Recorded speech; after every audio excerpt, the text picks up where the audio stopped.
This video is all about choysam planting. Welcome to my channel. You can support me by hitting the subscribe button and by clicking notification bell. Enjoy watching! In this video, we're going to plant choysam. Choysam. This one. This seedling is 10 days old and they grow too fast.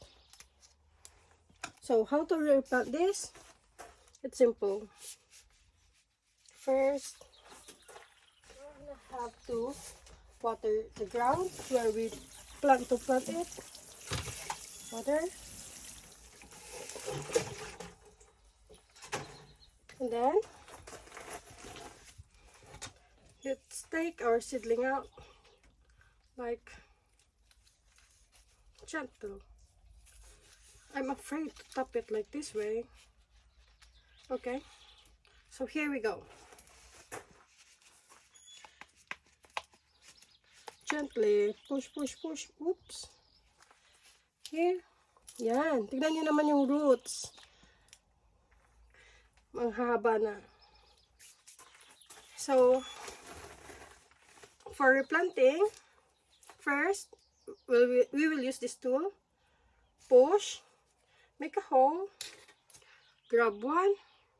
And always hold it by its leaf. Like this.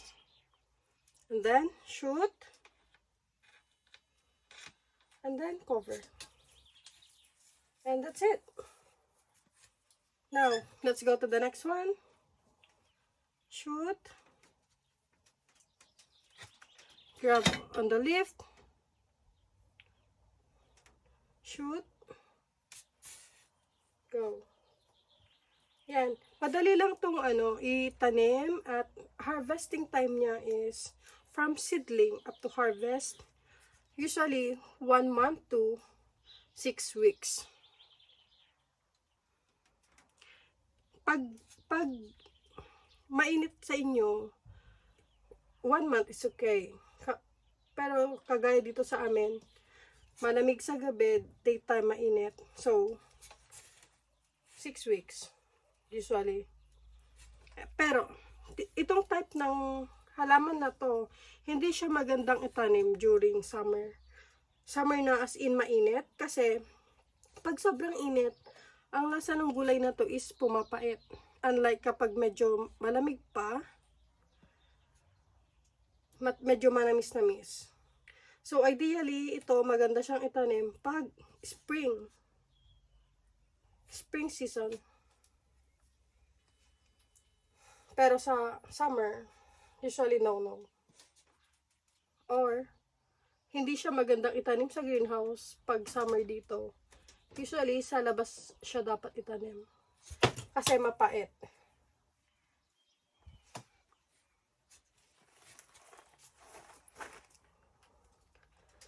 Okay, matagal-tagal itong itanim at marami. So, hindi ko alam kung itatanim ko to lahat dito ngayon.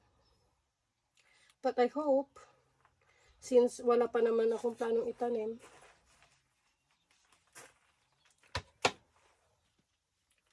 as much as possible, ayaw nating magtapon ng seedling. Lahat ng seedling natin, we treat it like, lahat ng seedling natin, we treat it like our babies. Kapag, nag-gardening ka.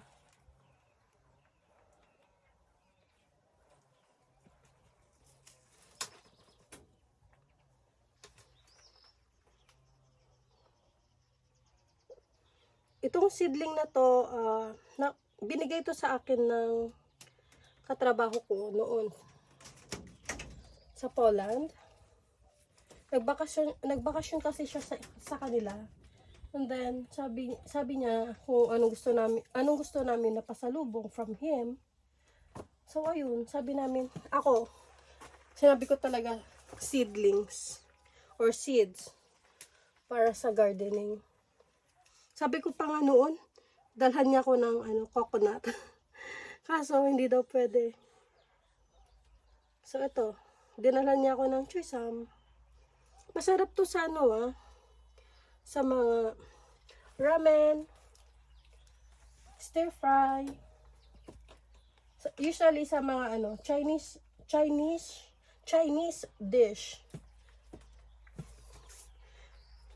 Ginagamitan nila ng ganito. Masarap din to. Stir fry mo lang. Oil, konting toyo, at bawang. Okay na.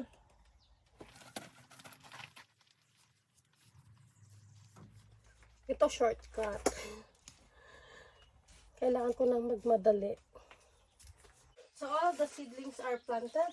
Now we're going to add some mulch or wood shaving.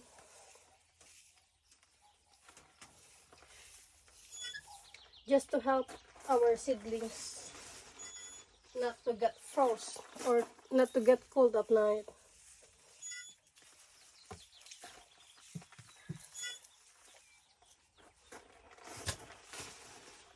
Okay.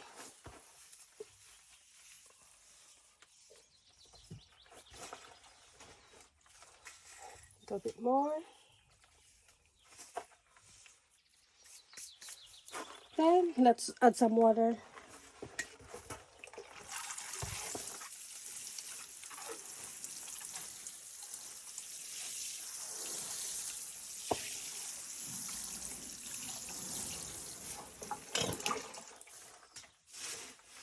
And that's it. Let's see again this seedling, what will happen to them in a month. If you enjoy watching this video, subscribe for more video updates. More videos will be posted in video section.